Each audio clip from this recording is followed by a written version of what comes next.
the Downtube, and in this video I want to talk about kids bikes and the ages and the bikes that I would encourage you to buy for your children if you want them to be very active, in the bike realm. Alright, so here's a Strider, and this is my favorite bike for little kids. My daughter started riding one of these, I think when she was 1.5, maybe a little bit younger. I got it to her before she was 1, but she just wasn't tall enough. The reason I really like Striders for little kids is because it is this, with all these little walking bikes, non-pedal bikes, balance bikes is what they call them. This is one of the shortest frames. At the time that I purchased this for my daughter, who's 10 years old now, this was the smallest one. They have taller ones that are really nice, like a bike or wooden. They're really beautiful, and as your child is taller, I think they're great. But if you want to get them started out young, and these are much cheaper. These are around $100. The Leica bikes, I think, a 300 realm, 300 range, whatever. So I think this is a great way. Striders are a great way to start. And if you're going to push your, if you're going to go with your kids, when they get started, you want to hold their shirt. Holding the saddle. I remember when I was a kid, my mom used to hold the saddle on my bike, and I don't. It doesn't work so well.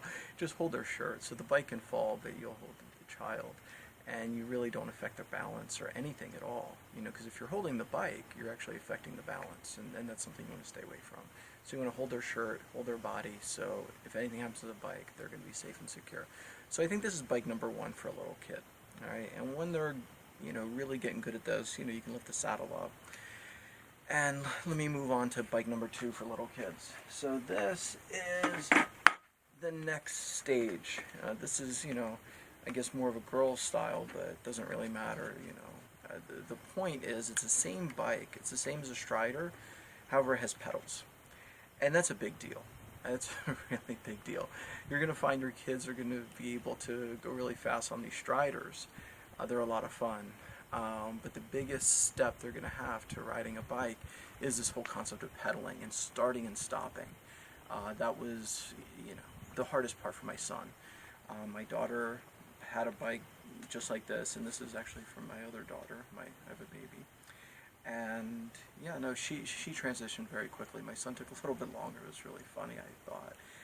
But this is, bike number 2 in the chain. And my daughter rode one of these until she was 4 years old. And then I got her a bike analogous, let me put this down, analogous to this, okay? So this is a bigger wheel, and actually I didn't get this. I still have the bike that I bought for her. We're still using it, but it doesn't look so good since it's kind of old. This is a little bit newer, nicer. This is a BMX mini bike. I purchased a micro mini, which is a shorter frame and a shorter top tube, so it wouldn't lean as far, and I could put the saddle all the way down when she was 4 years old, and she rode it perfectly. And in addition, these bikes ended up being phenomenal triathlon racers. This was one of the fastest triathlon race bikes my kids ever had. So this was a great bike for them for a while. After this, I got some 16-inch wheel BMX bikes, which worked out really well. Yeah, for a short period of time. They were 1 speed, and they were nice. But, just transitional bikes. So these are all transitional bikes.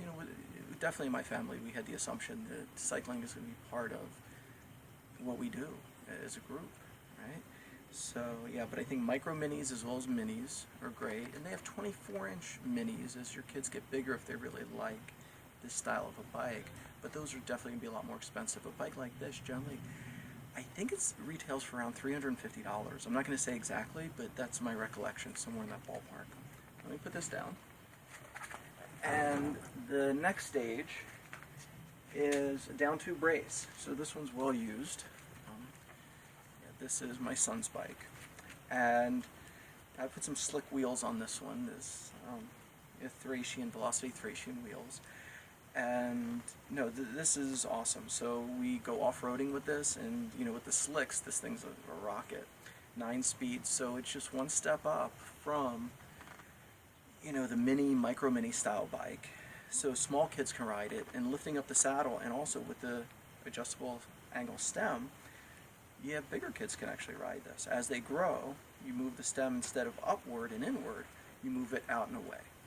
And that allows, you know, a growing child to stretch out a bit. And clearly with the saddle height as well, that's another component that they can increase. So this, and as they grow older, I generally recommend that you keep a smaller frame for as long as possible. A lot of parents are in a rush to get a bigger bike as their kids grow. And really, I don't think that makes a lot of sense. In that, as they grow, if a bike fits them, you want to try to ride that bike out as long as possible, simply because it's going to be lighter and easier to maneuver for the child. If you get them a bike that's a little bit too big, you know, my daughter really likes riding a 24-inch race bike, which I definitely discourage. We have it, I let her ride it every once in a while, but really what I like for her to ride is the 20-inch wheel, simply because she controls it better, it's safer, it's easier, it's faster for her at this age. You know, in a year or two, as she continues her growth, definitely I think a 24-inch wheel race would make sense as she completely outgrows this. But until she really outgrows a 20-inch wheel bike, I see no reason to move on to a 24-inch bike. So it's not a, you know, so my rationale is not based on cost effectiveness. It's based on safety and lightweight. It allows your kids to control the bike better as the frame is smaller. The center of gravity is lower, it's lighter, everything's better on a smaller bike if they'll fit on it. So don't be in a rush to get a bigger wheel, you know, 24-inch bike just because they can. You know, try to use the 20s for as long as possible. And yeah, the next step after this would be a 24-inch wheel race bike that we have. And then, you know, we also have minis, you know, mini folding bikes if that's something, you know, you're interested in. Or just, you know, 20-inch wheel bikes that are, you know, folding, non-folding, you know, and anyway. But thank you very much for watching. Appreciate it.